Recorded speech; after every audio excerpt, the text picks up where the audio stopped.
ನಮಸ್ಕಾರ ಎಲ್ಲರಿಗೂ ಡೈರೆಕ್ಟ್ ಮ್ಯಾಟರ್ಗೆ ಬಂದುಬಿಡ್ತೀನಿ. ಏನಂತಂದರೆ ಇವತ್ತಿನ ಒಂದು ಜನಮಾನದರೊಳಗೆ ರಕ್ತದ ಬಗ್ಗೆ ಯಾರಿಗೂ ಅದ್ರ ಬಗ್ಗೆ ಅರಿವಿರುವಂಗಿಲ್ಲ.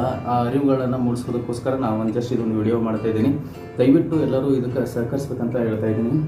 ಯಾಕಂತಂದರೆ ಈಗಿನ ಜನ್ರೇಷನ್ ಒಳಗೆ ನಾವು ಹೋಗೋ ಹೊತ್ತಿನಾಗ ಈ ಲೈಫ್ ಸ್ಪೀಡ್ ಒಳಗೆ ಹೆಂಗಿದೆ ಅಂತಂದ್ರೆ ನಾವು ಯಾವಾಗ ಏನು ಅಂತ ಯಾರಿಗೂ ಹೇಳೋಕ್ಕಾಗಲ್ಲ. ಯಾಕಂದ್ರೆ ಈಗ ಎಕ್ಸಾಂಪಲ್ ಆಗಿರ್ಬೋದು, ನಮ್ಮ ಪುನೀತ್ ರಾಜ್ಕುಮಾರ್ ಅವ್ರಿಗೆ ಆಗಿರ್ಬೋದು. ಬಟ್ ಇನ್ನೂ ಇಲ್ಲ, ಮನೆ ನೋಡಿದಾಗ ಒಂದು ಪ್ರೆಸ್ ಮೀಟ್ ಒಳಗೆ ಒಬ್ಬರು ಏನೋ ಮಾತಾಡ್ತಾ ಇದ್ರು, ಒಮ್ಮೆ ಸಡನ್ ಆಗಿ ಹಾರ್ಟ್ ಅಟ್ಯಾಕ್ ಆಗಿರ್ಬೋದು. ಇದು ಹಾರ್ಟ್ ಅಟ್ಯಾಕ್ ಸಂಬಂಧ ಬೇರೆ ಆದರೂ ಕೂಡ ಕೆಲವೊಂದು ವಿಷಯಗಳ, ಯಾಕಂದರೆ ಈಗ ನಿದರ್ಶನದೊಳಗೆ ಏನಾಗ್ತಾ ಇದೆ ಅಂದರೆ, ಏನು ಜನಸಾಮಾನ್ಯರಲ್ಲಿ ಏನು ಬರ್ತಾ ಇದೆ ಅಂದರೆ, ನಾವು ಹೊರಗೆ ಹೋದವರು ಒಳಗೆ ಬರ್ತೀವೋ ಇಲ್ಲೋ ಅನ್ನುವಂಥ ಒಂದು ಪರಿಸ್ಥಿತಿ ಒಳಗೆ ನಾವೆಲ್ಲ ಸಿಕ್ಕೊಂಡ್ಬಿಟ್ಟಿದ್ವಿ.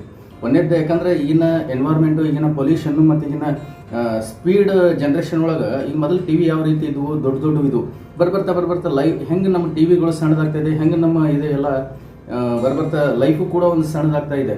ಮೊದಲು ಈಗ LED ಟಿ ವಿ ಇಷ್ಟೇ, ಮೊದಲು ಅಷ್ಟು ದೊಡ್ಡ ಟಿ ವಿ ಅಂದರೆ ಮೊದಲೇ ನಮ್ಮ ಎಲ್ಲ ಮನಸ್ಸುಗಳು ದೊಡ್ಡ ಇದ್ವು, ಈಗ ಬರ್ಬರ್ತಾ ಚಿಕ್ಕದಾಗ್ತಾ ಇದ್ದಾವೆ. ಅದೇ ರೀತಿ ಮಾನವೀಯತೆಯೂ ಎಲ್ಲೋ ಒಂದು ಕಡೆ ಸಣ್ಣದಾಗ್ತಾ ಇದೆ. ಬಟ್ ಆದರೆ ಎಷ್ಟೋ ಜನ ಅವೇರ್ನೆಸ್ನು ಆಗ್ತಾ ಇದ್ದಾರೆ.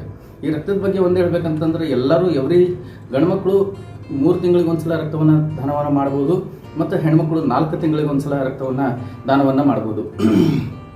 ಇದೆಲ್ಲ ಮುಖಾಂತರ ರಕ್ತವನ್ನು ದಾನ ಮಾಡೋದಷ್ಟೇ ಅಲ್ಲ, ಆ ರಕ್ತವನ್ನು ದಾನ ಮಾಡೋದ್ರ ಮುಖಾಂತರ ನಮ್ಮ ಆರೋಗ್ಯವನ್ನು ಸುಧಾರಿಸ್ಕೊಳ್ಳುವುದು.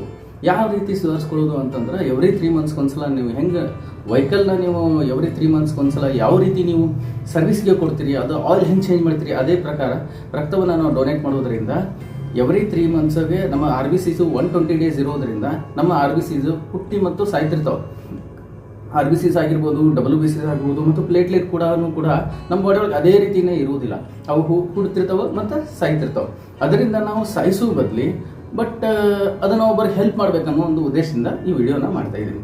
ಯಾಕಂದರೆ ರಕ್ತ ಎಷ್ಟು ಇಂಪಾರ್ಟೆಂಟ್ ಐತೆ ಅಂತಂದ್ರೆ, ಒಂದು ಮನುಷ್ಯನಿಗೆ ಏನೋ ಆಕ್ಸಿಡೆಂಟ್ ಆದಾಗ ಅವ್ನಿಗೆ ಆಕ್ಸಿಜನ್ ಡೌನ್ ಮಾಡಿಬಿಡ್ತೈತಿ. ರಕ್ತ ಕಡಿಮೆ ಆದಾಗ ಆಕ್ಸಿಜನ್ ಲೆವೆಲ್ ಡೌನ್ ಆತಂದ್ರೆ ಹಾರ್ಟ್ ಅಟ್ಯಾಕ್ ಹೋಗೋ ಚಾನ್ಸಸ್ ಇರ್ತೈತಿ. ಈ ರೀತಿಯಂಥ ಸಂದರ್ಭದೊಳಗೆ ರಕ್ತ ಭಾಳ ಇಂಪಾರ್ಟೆಂಟ್ ಇರ್ತೈತಿ. ಒಂದು ಜೀವ ಉಳಿಬೇಕಂದ್ರೆ ರಕ್ತ ಮಸ್ಟ್ ಅಂಡ್ ಶುಡ್. ಒಂದು ಆಪರೇಷನ್ ಆಗಿರ್ಬೋದು, ಸರ್ಜರಿ ಆಗಿರ್ಬೋದು, ಅಥವಾ ಎನಿಮಿಕ್ ಪೇಷಂಟ್ ಆಗಿರ್ಬೋದು, ಅಥವಾ ಬರ್ನಿಂಗ್ ಪೇಷಂಟ್ ಆಗಿರ್ಬೋದು, ಈ ರೀತಿ ಇವ್ರಿಗೆಲ್ಲ ರಕ್ತದ ಅವಶ್ಯಕತೆ ಇರ್ತೈತಿ. ನಾವು ಜನಸಾಮಾನ್ಯವರು ನಾವು ಫಿಟ್ ಇದ್ದವ್ರು. ಎಕ್ಸಾಂಪಲ್ ಏನಂತಂದ್ರೆ, 25-26 ಹುಡುಗರು ಕೂಡ ಎಷ್ಟೋ ಜನ ಮುಂದೆ ಬರ್ತಾರೆ, ನಾ ರಕ್ತ ತಗೊಳ್ರಿ ಅಂತೇಳಿ. ಎಷ್ಟೋ ಜನ ಅದ್ರ ಬಗ್ಗೆ ಅರಿವಿಲ್ಲಾರ್ದೆ ನಾವಲ್ಲೇ ಒಂದು ಡ್ರಾಪ್ ರಕ್ತವನ್ನು ಹುಟ್ಟಿಸ್ಬೇಕಂದ್ರೆ ಎಷ್ಟು ದಿನ ಆಗ್ತೈತೆ ಅನ್ನುವಂಥದ್ದು ನಮ್ಗೆ ಅದು ಏನೋ ಒಂದು ಪರಿಕಲ್ಪನೆಯಿಂದ ನಾವು ಮಾತಾಡ್ತೇವೆ. ಎಕ್ಸಾಂಪಲ್ ಏನಂತಂದ್ರೆ, ನಾವು ಯಾವುದೋ ಒಂದು ಇಂಜಿನಿಯರಿಂಗ್ ಏನು ಮನೆ ಬಗ್ಗೆ ಮಾತಾಡ್ಬೇಕಂದ್ರೆ ನಾವು ಇಂಜಿನಿಯರಿಂಗ್ ಕೇಳಬೇಕಾಗ್ತೈತಿ. ಅದೇ ಪ್ರಕಾರ ನಾವು ಅಕಸ್ಮಾತ್ ಏನೋ ನಮಗೆ ಹೆಲ್ತ್ ಪ್ರಾಬ್ಲಮ್ ಇತ್ತಂದ್ರೆ ಡಾಕ್ಟರ್ ಕೇಳಬೇಕಾಗ್ತದೆ. ಬಟ್ ಹಳ್ಳಿಗಳಲ್ಲಿ ಏನಾಗ್ತದವ ಅಂತಂದ್ರೆ, ಅಲ್ಲಿ ಒಂದು ಸುತ್ತಮುತ್ತಲು ಕಟ್ಟೆ ಒಳಗೆ ಕೂತಾಗ ರಕ್ತ ಕೊಡಬೇಕಂದ್ರೆ ಎಷ್ಟೋ ಜನ ರಕ್ತ ಬೇಡ ಅನ್ನುವಂಥ ಮನಸ್ಥಿತಿಗೆ ನಾವು ಬಂದಿರ್ತೀವಿ. ರಕ್ತ ಕೊಡೋದ್ರಿಂದ ಭಾಳ ಬೆನಿಫಿಟ್ ಐತಿ. ಏನು ಬೆನಿಫಿಟ್ ಅಂತಂದ್ರೆ, ಒಂದೇ ರಕ್ತ ಕೊಡೋದ್ರಿಂದ ನಮ್ಮ ಬಾಡಿ ಒಳಗೆ ಕೊಲೆಸ್ಟ್ರಾಲ್ ಏನಿರ್ತದೋ ಆ ಕೊಲೆಸ್ಟ್ರಾಲ್ ಆಟೋಮೆಟಿಕ್ಲಿ ನಮ್ಮ ಬಾಡಿ ಒಳಗೆ ಕೊಲೆಸ್ಟ್ರಾಲ್ ಹೊರಗಡೆ ಹೋಗ್ಬೇಕು. ಅದು ಜಾಸ್ತಿ ಇರೋದ್ರಿಂದ, ಕೊಲೆಸ್ಟ್ರಾಲ್ ಜಾಸ್ತಿ ಆಯ್ತಂದ್ರೆ ಕ್ಲಾಟ್ ಆಗುವಂಥ ಚಾನ್ಸಸ್ ಇರ್ತೈತಿ. ಅಂದರೆ ಅಬ್ನಾರ್ಮಲಿ ಈಗ ನಾನ್ ವೆಜ್ ತಿನ್ನೋದ್ರಿಂದ, ಆಯಿಲಿ ಫುಡ್ ತಿನ್ನೋದ್ರಿಂದ, ಇದರಿಂದ ಏನಾಗ್ತೈತಿ, ಕೊಲೆಸ್ಟ್ರಾಲ್ ಹೆಚ್ಚಿಗೆ ಆಗಿ ಹಾರ್ಟ್ ಅಟ್ಯಾಕ್ ಆಗುವಂಥ ಸಂದರ್ಭಗಳು ಇರ್ತಾವೆ. ರಕ್ತ ಕೊಡೋದ್ರಿಂದ ಇನ್ನೊಂದು ಏನಂದ್ರೆ, ಕ್ಯಾನ್ಸರ್ ಸದ್ಯಕ್ಕೆ ಅವಾಯ್ಡ್ ಆಗ್ತೈತೆ ಅಂತ ಹೇಳ್ತಾರೆ. ಕ್ಯಾನ್ಸರು ಕೂಡ ಬರದೇ ಇರ್ಬೋದು. ಈಗಿನ ಜನ್ರೇಷನ್ ಒಳಗೆ ನಮ್ಮ ಹಿಮೋಗ್ಲೋಬಿನ್ more than 12.5 ಇದ್ರೆ ನಾವು ಯಾಕೆ ರಕ್ತ ಕೊಡಬಾರ್ದು ಅನ್ನುವಂಥ ಒಂದು ಪರಿಕಲ್ಪನೆ ನಾವು ಅರ್ಥ ಮಾಡ್ಕೋಬೇಕಾಗ್ತೈತಿ. ಆಮೇಲೆ ರಕ್ತವನ್ನು ಡೊನೇಟ್ ಮಾಡೋದ್ರಿಂದ ಒಂದು ಪೇಷಂಟಿಗೆ ಎಷ್ಟು ಹೆಲ್ಪ್ ಆಗ್ತೈತೆ ಇಲ್ಲ ಗೊತ್ತಿಲ್ಲ, ಬಟ್ ಆದ್ರೆ ನಮಗೆ ಮಾತ್ರ 100% ಹೆಲ್ಪ್ ಆಗ್ತೈತಿ.